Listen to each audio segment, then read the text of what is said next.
तो आज से कुछ समय पहले, मतलब 1 साल पहले, मैं और मेरे ऑनलाइन दोस्त रोज की तरह किसी फालतू चीज पे आर्ग्यूमेंट कर रहे होते हैं कि क्यों हाथी कूद नहीं सकते और कैसे अगर तुम कंबल से पैर बाहर निकाल के सोते हो तो कोई मॉन्स्टर या चुड़ैल आके तुम्हें कच्चा चबा जाएगी, पर अगर तुम पैर अंदर करके सोते हो तो तुम्हारा कोई कुछ नहीं करेगा। फिर पैर अंदर कर लिया। तू अगली बार मिल, बताता हूँ तुझे। चैन से सोएगा ना अब तू। ले तेरा लाइट ऑन कर दिया, अब ठंड में बिस्तर से उठना पड़ेगा। ले तेरा पंखा भी ऑन कर दिया अब तो ऐसी किसी बात पे आर्ग्यूमेंट चल रहा होता है, तो उसी बीच न जाने मेरे दिमाग में क्या आता है और मैं बोलता हूँ, तुम लोग अच्छे लोग हो, हमें मिलना चाहिए। ये सुन के भैया सन्नाटा मच गया। हाँ क्या बोला तूने? आयु तुझे पता है ना ऑनलाइन दोस्त कभी मिल नहीं सकते। इनफैक्ट ऑनलाइन दोस्त जैसी तो कोई चीज ही नहीं होती, हम सब तो रोबोट है। आयु तू हमारा दोस्त हो ही नहीं सकता, हम जा रहे हैं। फिर उन लोगों ने एक दूसरे के गले में हाथ डाला और न जाने क्यों गुस्से में डोरेमोन का थीम सॉन्ग गाने लग गए, वो भी तमिल में।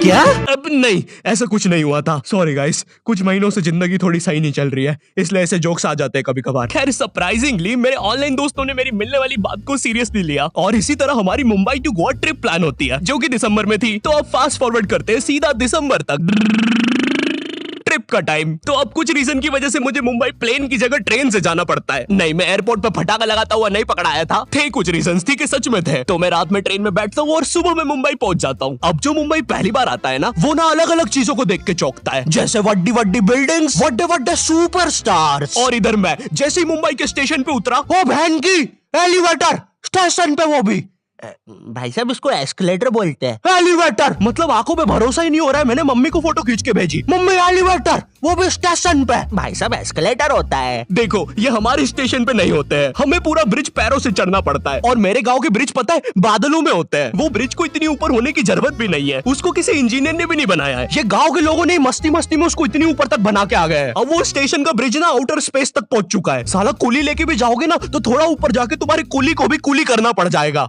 भाई साहब कुली करना पड़ेगा। अरे किया तो है तुम्हें। अरे आपको ने मुझे कुली करना पड़ेगा। रुको, कुली। हाँ जी भैया, इन्हें ऊपर तक छोड़िया हो यार। अरे पागल हो क्या मियाँ, ऊपर तक जाना है तो स्पेस सूट किधर है तुम्हारा? और ऑक्सीजन सिलेंडर लेके आए कि नहीं? ऊपर ऑक्सीजन बहुत कम है, हम लोग क्या बहुत ऊपर खड़े हैं मियाँ। देखो यहाँ से वो माउंट एवरेस्ट भी दिखता है। देखो आज की रात तो हमें ये सीढ़ियों पे सो के गुजारनी पड़ेगी। ऊपर पता नहीं कहाँ के खूंखार जानवर घूमते हैं। और सबसे जरूरी बात, हम लोगों के बीच में मैं सोऊंगा। मुझे मुंबई से अपने स्टेशन जाने में 10 घंटे लगते हैं और फिर अपने ही शहर के स्टेशन से घर जाने में 6.25 महीने। अब तुम बोलोगे नॉट योर टाइप, तो बहुत ही विलेज पीपल है। हाँ तो ठीक है, हूँ मैं, नहीं होते हमारे यहाँ पे एक्सेलरेशन। भाई उसको एस्केलेटर। वीडियो को आगे बढ़ाते हैं। मुंबई जाने से पहले मुझे ऐसा लगा था कि वहाँ पे सब लोग मचाएंगे, एड़े चाले सीधे चाले, इस तरीके से बात करते होंगे। तो मैं भी ना फुल रेडी था। मैं स्टेशन से बाहर निकला और एक ऑटो रोका। तो सबसे पहले तो मैंने अपनी ट्रेन में खरीदी हुई 24 कैरेट आइस डायमंड चेन आगे करी। मैंने 20 रुपए में खरीदी थी, आगे अपना टाइम आएगा भी लिखा था, क्योंकि मुंबई में थे यार, थोड़ी अमीरी दिखनी चाहिए। कौन है अंबानी? है किधर रहता है वो? है क्या उसके पास ये? तो वो ऑटो वाला पूछता है किधर जाओगे? इधर मैं फुल मुंबई के स्वैग में। क्या बोलते ऑटो वाले चाचा, अंधेरी चलोगे क्या? चलो ना, मचाते ना अंधेरी में चल के। अंधेरी में तुम उजाला लेके आओ। ऑटो में क्यों बैठे हो? लैम्बोर्गिनी लाओ। ये अंधेरी में तुम आओ। क्यों चाचा? अरे भाग मादर है, कड़कती धूप में मुजरा दिखा रहे मेरे को। अभी भी ज्यादा दूर नहीं गए, ऑटो से चीप सकता हूँ। हम लोग हमारी मुंबई के अपार्टमेंट आ जाते हैं, वहाँ पर थोड़ा सा रेस्ट करते हैं, क्योंकि स्टेशन से अपार्टमेंट तक तो हम भगते भगते आए थे। वो ऑटो वाला पीछे पड़ा था ना। क्यों पीछे पड़े हो हमारे? जाओ ना। नहीं मजाक कर रहा हूँ। 700 रुपए की टैक्सी करनी पड़ी थी अपार्टमेंट तक। 700 रुपए की। 700 रुपए पता भी है कितने होते हैं? 700 रुपए में पता है तुम मुंबई में क्या क्या कर सकते हो? तुम कर सकते हो 700 रुपए में तुम 700 रुपए में वापस उसी टैक्सी में बैठ के स्टेशन जा सकते हो। भाई साहब मैंने 750 कर लिया है रेट। कितनी महंगी है मुंबई। तो अब मैं और मेरा दोस्त डेस्क, हम लोग हमारे बाकी 2 दोस्त से पहले आ गए थे। तो अब हमारे पास कुछ करने के लिए नहीं था। तभी मुझे मेरी एक फीमेल फ्रेंड ने मॉल में मिलने बुला लिया। तो हम लोग जाते हैं मिलने, वापस 700 लगा के। ये मुंबई भी ना। तो मेरी दोस्त ने ना मुझे एक मूवी देखने बुलाया था, अवतार। मूवी में ज्यादा कुछ खास था नहीं, कुछ नीले लोग नंगे होके पानी में भाग रहे होते हैं रोबोट मशीन से बच के। ये मूवी मैंने 3D में देखी थी, ज्यादा कुछ चेंज नहीं हुआ। अब बस वो नंगे लोग मेरे साइड से निकल के भाग रहे थे। हम ये जंग जीत के रहेंगे। सर वो सब तो ठीक है, वो आदमी कौन है? अरे वो हमारी मूवी देख रहा है 3D में। उसे तो मजा ही आ जाएगा जब हम सब नंगे होकर उसके सामने से भागेंगे। मेरी बात सुनो सब लोग, हम लोग उसके बहुत पास से भागेंगे लेकिन उसे टच नहीं करेंगे। जिमी मैंने तो अपने हाथ भी गीले कर लिए सुसु से। जैसे ही मैं नंगा होकर उसके पास से भागूंगा अपने हाथ उस पे लपलपा दूंगा, छींटों से उसे लगेगा मूवी और रियल है। मेरी जिस फ्रेंड ने मुझे मॉल में बुलाया था उस दिन उसका बर्थडे था और मैं इधर बेशरम बेहया खाली हाथ गया था, बिल्कुल उस लेंडू बच्चे की तरह जो बर्थडे पार्टी में खाली हाथ आ जाता है। फ्री का नमकीन और केक दे दो बस उसे। तो ये बच्चा इधर मैं था। चीजें अभी इधर खत्म नहीं हुई हैं। उस बंदी ने फिर मुझे गिफ्ट दे दिया।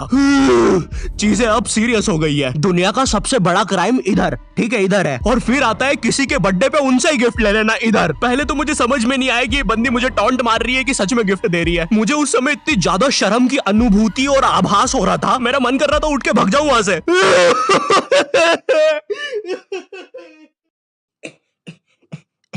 अरे वो बाहर बहुत गर्मी है ना, इसलिए मैंने सोचा स्प्राइट पी लूं आके। और पेरी पेरी फ्राइज भी मेरे फेवरेट है। देखो अगर उस टाइम में चाहता तो अपने पीछे वाले जेब से बटवा निकाल के एक 50 का करारा नोट और 1 रुपया लगा के बड्डा लिफाफा बना के उसे दे देता, लेकिन मैं कोई 80 साल का दादाजी नहीं हूँ और वो भी मेरी पोती नहीं है, तो अब मैं कुछ कर नहीं सकता था। इसलिए मैंने बेशर्मों की तरह उसका गिफ्ट ले लिया और कमियां भी निकाल रहा हूँ। घड़ी तो अच्छी लाई हो तुम, लेकिन फास्ट ट्रैक की लाती तो अच्छी है घड़ी। रात तक मेरे बाकी दोस्त भी आ गए थे, तो फिर हमने मुंबई की फेमस जगह, अरे वहीं जहाँ सब लोग जाते हैं घूमने के लिए, वहाँ घूमना स्टार्ट कर दिया। लेकिन जब तुम तुम्हारे दोस्तों के साथ रहते हो तुम्हारे दिमाग में मस्ती रहती है। तो एक मॉल में हमें एक सांड वाला झूला दिखता है। अब उसे देख के एक 21 साल का मैच्योर आदमी क्या करता, पापा बहुत बीमार है, बहन की भी शादी करवानी है, मुझे लगता है सांडू मैं तुम पे घूमी घूमी करने के लिए थोड़ा बड़ा हो चुका हूँ। लेकिन मेरे 21 साल के दोस्त ने क्या किया, घूमी घूमी।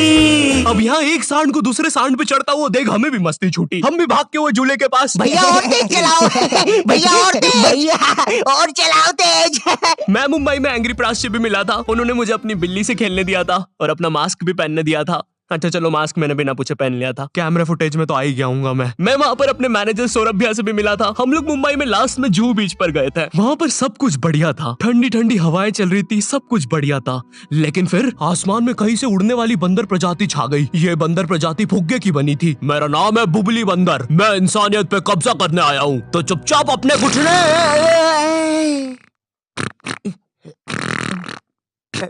है दोस्त, क्या तुम प्लीज मेरी बुंड में हवा भर सकते हो?